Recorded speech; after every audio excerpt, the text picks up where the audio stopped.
अस्सलाम वालेकुम everyone, I am Umair और आज की इस वीडियो में हम केमिस्ट्री सेकंड ईयर के बहुत ही important topic 7.4 sources of organic compounds के हवाले से बात करेंगे। पेट्रोल, कोयला और नेचुरल गैस बहुत बड़े रेजरवायर्स हैं, बहुत बड़े सोर्सेज हैं जिनसे हम बहुत से ऑर्गेनिक कंपाउंड्स हासिल करते हैं। ये पेट्रोल, कोयला और नेचुरल गैस को हम फॉसिल फ्यूल्स कहते हैं और ये बनते कैसे हैं, जब लॉन्ग टाइम तक और लॉन्ग पीरियड ऑफ टाइम जब प्लांट और एनिमल डिके होते हैं तो जिसके नतीजे में फॉसिल फ्यूल यानी कि पेट्रोल, कोयला और नेचुरल गैस बनते हैं। सबसे पहले हम बात करते हैं कोयले की। ये बिलीव किया जाता है कि जो कोयला है वो नेचर में वो रिमेन्स है ट्रीज़ का, उन तमाम दरख्तों का जो कि ज़मीन के नीचे बरीड हो गए थे यानी कि धंस गए थे 500 मिलियन ईयर्स अगो। दरख्तों के जो डेड प्लांट्स और ट्रीज थे उन पे क्या हुआ था, बैक्टीरियल और केमिकल रिएक्शन हुए थे। उसके नतीजे में वो जो लकड़ी थी डेड प्लांट्स और ट्रीज़ की वो कन्वर्ट हो गई पीट में, और उसके बाद हाई प्रेशर और टेम्परेचर उस पर जब पास ऑन किया गया तो वो लिग्नाइट में कन्वर्ट हो गई। यानी कि उसके बाद फिर मज़ीद प्रेशर उस पर बिल्ड हुआ तो वो बिटुमिनस कोयल में कन्वर्ट हो गए, और उसके बाद बिटुमिनस कोयल कन्वर्ट हो गई एंथ्रासाइट में।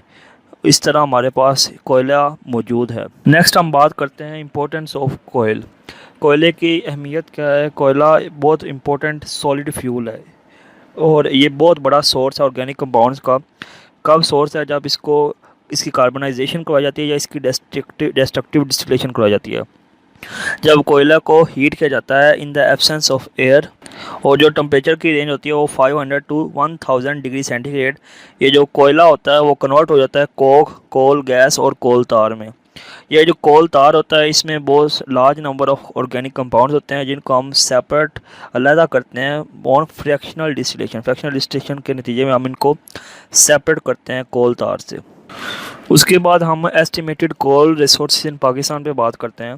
तो पाकिस्तान में जियोलॉजिकल सर्वे ऑफ पाकिस्तान के मुताबिक 184 बिलियन टन कोयला है, और जो 80% अगर कोयले का इस्तेमाल की बात करें तो 80% जो कोयला है वो ब्रिक्स को बेक करने के लिए इस्तेमाल किया जाता है लाइम किल्न्स में।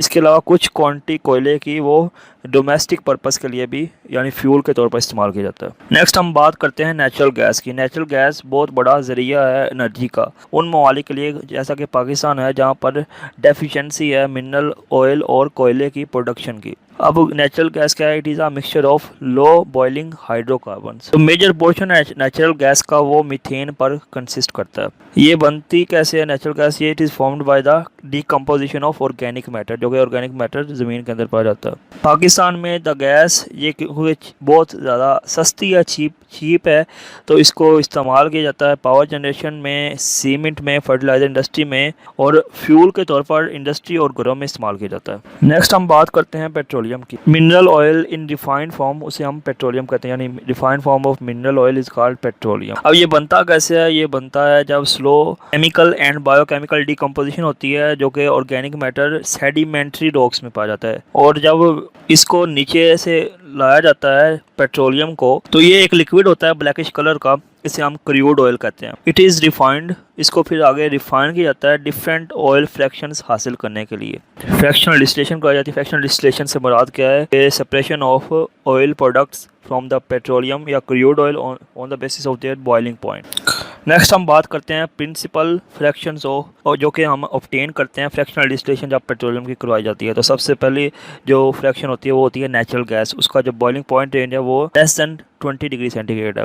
इसमें इसका जो इस्तेमाल होता है वो फ्यूल और पेट्रोकेमिकल्स के तौर पर होता है। नेक्स्ट जो फ्रैक्शन है वो है पेट्रोलियम ईथर, वो 20 से 60 डिग्री सेंटीग्रेड तक होता है। इसका जो इस्तेमाल होता है वो सॉल्वेंट के तौर पर होता है। उसके बाद लिग्रोइन और या नेफ्था, इसका 60 से 100 डिग्री सेंटीग्रेड तक इस्तेमाल होता है। ये सॉल्वेंट या रॉ मटेरियल के तौर पर इस्तेमाल होता है। उसके बाद गैसोलीन है, 40 से 220 डिग्री सेंटीग्रेड इसका बॉइलिंग पॉइंट रेंज है, मोटर फ्यूल के तौर पर इस्तेमाल होता है। उसके बाद केरोसिन ऑयल है, गैस ऑयल है, इसका 175 से 325 डिग्री सेंटीग्रेड इसका बॉइलिंग पॉइंट रेंज है। इतना हो तो ये हीटिंग फ्यूल के तौर पर इस्तेमाल होता है। और अगर इसका इसका जो 275 डिग्री सेंटीग्रेड से अगर ज़्यादा हो तो ये डीजल या हीटिंग फ्यूल के तौर पर भी इस्तेमाल होता है। उसके बाद कुछ लुब्रिकेटिंग ऑयल्स और ग्रीसेस हैं, ये विस्कस लिक्विड होता है, ये इस लुब्रिकेशन के तौर पर इस्तेमाल होता है। उसके बाद पैराफिन है, इसका मेल्टिंग पॉइंट 50 से 60 डिग्री सेंटीग्रेड है, ये वैक्स प्रोडक्ट्स के तौर पर इस्तेमाल होता है। एस्फाल्ट या पेट्रोलियम कोक है, ये सॉलिड फॉर्म में होता है ये रूफिंग यानी पेविंग फनल या reducing agent fuel reducing agent ये इसके तौर पर इस्तेमाल होता है। This is all about today's video, I hope you will like it.